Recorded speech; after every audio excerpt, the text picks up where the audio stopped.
Assalamualaikum warahmatullahi wabarakatuh. Alhamdulillah nahmaduhu wa nasta'inuhu wa nastaghfiruh wa na'udzu billahi min syururi anfusina wa min sayyiati a'malina may yahdihillahu fala mudilla lahu wa may yudlil fala hadiya lahu. Asyhadu an la ilaha illallah wa asyhadu anna Muhammadan 'abduhu wa rasuluh la nabiyya ba'dah.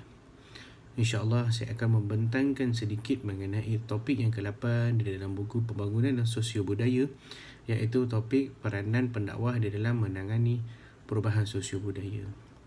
Dan subtopiknya adalah tauladan yang baik. Secara asasnya, tauladan yang baik adalah perkara ataupun perbuatan yang baik yang dilakukan dengan niat ikhlas kerana Allah Ta'ala.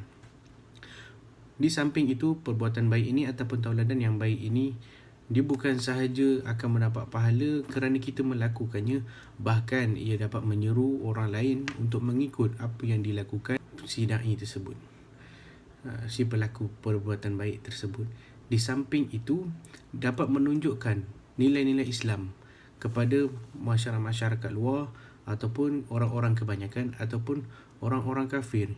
Apabila mereka tengok adab orang Islam, apabila mereka tengok adab-adab orang-orang Islam yang diamalkan, perkara-perkara baik yang diamalkan oleh umat-umat Islam, jiran-jiran mereka, guru-guru mereka, sahabat-sahabat mereka, rakan sekerja mereka, bila mereka nampak nilai-nilai yang diterapkan oleh umat-umat Islam, masyarakat-masyarakat Islam ini, mereka terpegun dan mereka kagum kerana tauladan baik yang ditunjulkan oleh mereka.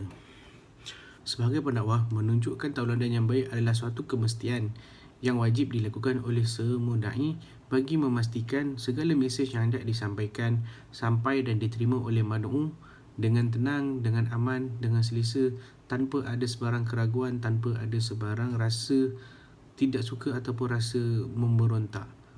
Jika seseorang da'i itu mempunyai sikap yang tidak baik ataupun kurang baik, ia akan menyebabkan muncul satu keadaan yang ketidakselesaan kepada mad'u tersebut. Apabila mad'u tersebut tadi berasa tidak selesa, ia akan menyebabkan apa yang hendak disampaikan, mesej-mesej yang hendak disebarkan, nak disampaikan, tidak sampai ke matlamat yang hendak dituju.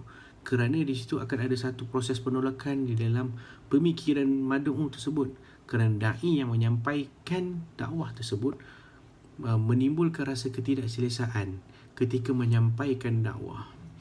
Dan di dalam surah Al-Ahzab, Allah menyebut di dalam ayat yang ke-21 yang mana bermaksud, dan demi sesungguhnya adalah bagi kamu pada diri Rasulullah itu contoh ikutan yang baik, iaitu bagi orang yang sentiasa mengharapkan keredaan Allah. Rasulullah itu tidak dipandang mulia kerana dia hendak dipandang mulia, tetapi Rasulullah dipandang mulia oleh masyarakat Arab Quraisy kerana akhlaknya sejak dari lahir, sejak dari kecil hinggalah ke besar, akhlaknya sangat menakjubkan, sangat memujakan. Itu yang menyebabkan ramai masyarakat Arab Quraisy memeluk Islam kerana terpegun dengan akhlak Rasulullah SAW.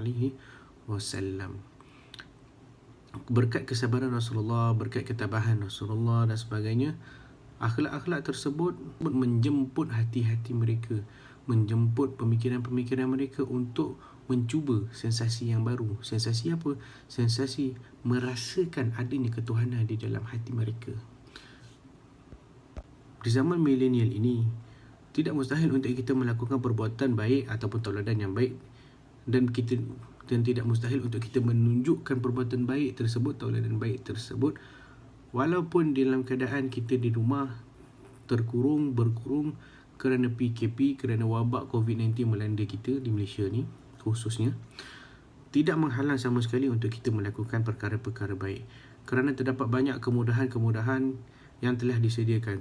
Sungguh pun demikian, walaupun kita berada di dalam fasa kena duduk dalam rumah, PKP, MCO kerana ada wabak COVID-19 yang berbahaya dekat luar sana, dalam keadaan yang sedemikian, kita tetap masih melakukan, kita dapat masih menunjukkan tauladan yang baik kerana terlalu banyak platform, terlalu banyak cara ataupun wasilah yang kita boleh gunakan sebagai medium untuk kita menyampaikan dakwah, menunjukkan tauladan yang baik. Tidak semestinya kita menunjukkan tauladan yang baik ini kita kena keluar rumah, kita kena pergi. Tidak, dekat rumah pun kita boleh menunjukkan perkara-perkara yang Baik, dengan menggunakan telefon bimbit, dengan menggunakan telefon pintar, dengan menggunakan laptop kita boleh menyampaikan pesanan, mengingatkan perkara-perkara baik yang boleh dilakukan, ataupun apabila kita melihat perkara-perkara baik yang dilakukan oleh orang lain, kita boleh tekan button share. Kita kongsi dengan ramai orang supaya orang tengok, oh benda ni perkara baik, dan kita share. Kita perlu share, kita perlu tunjuk. Kenapa kita perlu tunjuk? Kerana ini adalah akhlak Islam, kerana ini adalah perbuatan orang Islam yang kita kena banggakan, yang kita kena syorkan, yang kita kena war-warkan. Zaman sekarang ni orang suka sangat war-warkan, orang suka sangat syor-syorkan perkara-perkara buruk tentang Islam. Mengapa tidak kita ni sebagai orang Islam sendiri, kita memajukan Islam sendiri dengan cara kita berkongsi perkara-perkara baik yang umat Islam buat, umat Islam tunjukkan. Sebagai contoh yang paling dekat Malaysia ni, siapa lagi yang kalau bukan Ustaz Abid Liu. Kita tengok macam mana dia dengan pantasnya menghulurkan bantuan, dengan sepantas kilatnya lah. Kalau dengar ada orang susah, dia akan sampai. Kalau dengar susah, sampai. Dia dengar ada orang tak makan, dia sampai bagi makan. Ada dengar ada orang tak minum, dia sampai bagi minum. Macam tu kehebatannya akhlak umat Islam yang perlu kita kongsikan, yang perlu kita tunjulkan, yang perlu kita tunjukkan supaya orang yang bukan Islam ni tengok, dia akan rasa kagum. Wow, ini ke Islam. Selama ni aku ingat Islam ni teroris. Tidak, sebenarnya Islam ni mengharamkan terorisme, bahkan menggalakkan perkara-perkara baik untuk dilakukan, bahkan menggalakkan perkara-perkara baik untuk disyorkan. Tetapi malangnya kebanyakan orang menunjukkan perkara-perkara buruk yang dilakukan oleh orang Islam. Namun tauladan yang baik ini sangat banyak sebenarnya dilakukan ataupun dijalankan di Malaysia ni. Dan setiap dari kita sudah pasti ada perkara-perkara baik yang kita lakukan setiap hari.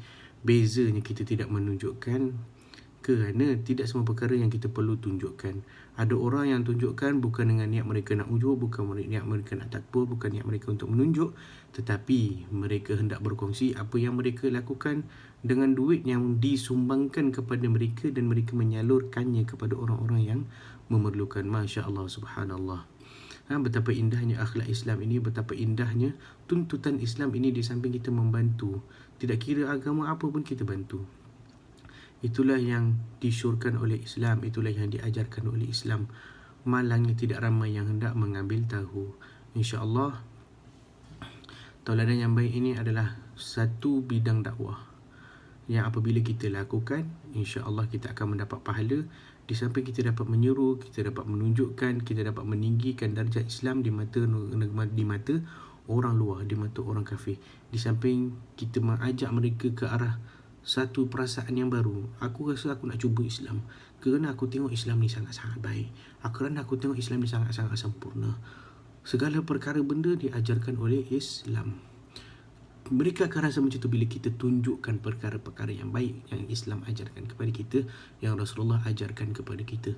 InsyaAllah, moga apa yang disampaikan ini mendapat faedah kita bersama. Segala yang baik datang daripada Allah, dan segala salah silap percakapan adalah salah silap daripada saya. Maafkan kekurangan saya. InsyaAllah. Assalamualaikum warahmatullahi wabarakatuh.